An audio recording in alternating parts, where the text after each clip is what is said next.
এই নাও, আমাকে উদ্ধার করো। এসব কি দিয়েছ বৌমা? তুমি তো জানো আমি ডাল ভাত দিয়ে খেতে পারি না। এই মুখ পুড়ি বুড়ি, যা আছে তাই দিয়ে খাও। দেখো তো আমাদের ঘরে বসে খাচ্ছ, আবার খাওয়ানোর বেলা নাক দেখাচ্ছ। শুধু আমার স্বামীকে কি পেটে ধরেছো, তোমার বড় ছেলেকে ধরো নাই? যাও তোমার বড় ছেলের কাছে গিয়ে খাও। বৌমা, আমি শুধু একটি কথা বলেছি, তাই বলে কি আমায় এত কথা শুনিয়ে দিলে? যা বলেছি বেশ করেছি। আজ আমার স্বামী বাড়িতে আসলে বলবো আপনাকে ওরা দুই ভাই ভাগ করে খাওয়াতে। আমার সাথে তর্ক করার ফল আপনাকে দেখাবো।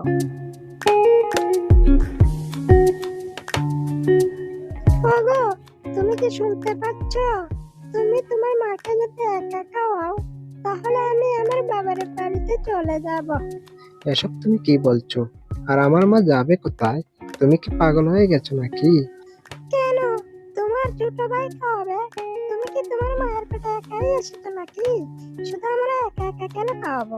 তোমার মাকে তোমার দুই ভাই ভাগ করে খাওয়াবে। আরে কি যে বলো, আমার ভাই দিনমজুর মানুষ, কি করে খাওয়াবে মাকে? বরং আমরা একাই খাওয়াই। আমি কোনো কথাই শুনবো না তোমার।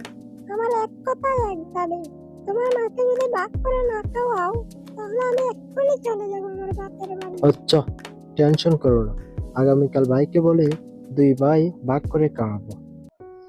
মা শুনো, আমি আপনাকে আর একা একা খাওয়াতে পারবো না। এখন থেকে তোমাকে ভাইও খাওয়াতে হবে।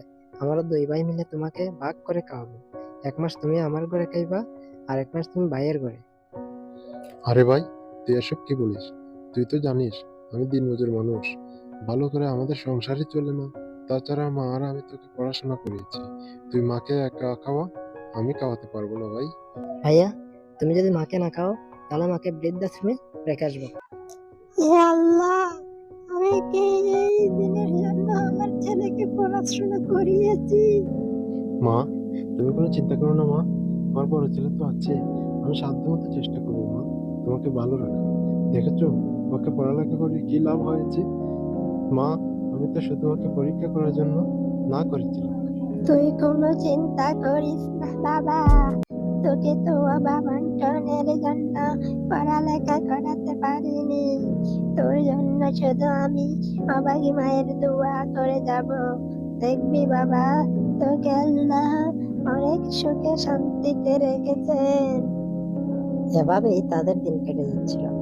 তারপর হঠাৎ একদিন তার ছোট ছেলের অফিসে লোকের ষড়যন্ত্রে চুরি করার অপবাদে তার ছোট ছেলের চাকরিটি চলে যায়,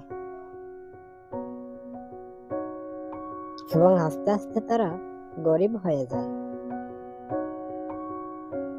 আর এদিকে বড় ছেলে তার মায়ের দোয়ার বরকতে কৃষি কাজ করে ভালো ফলন পেয়ে অনেক বড় লোক হয়ে যায়।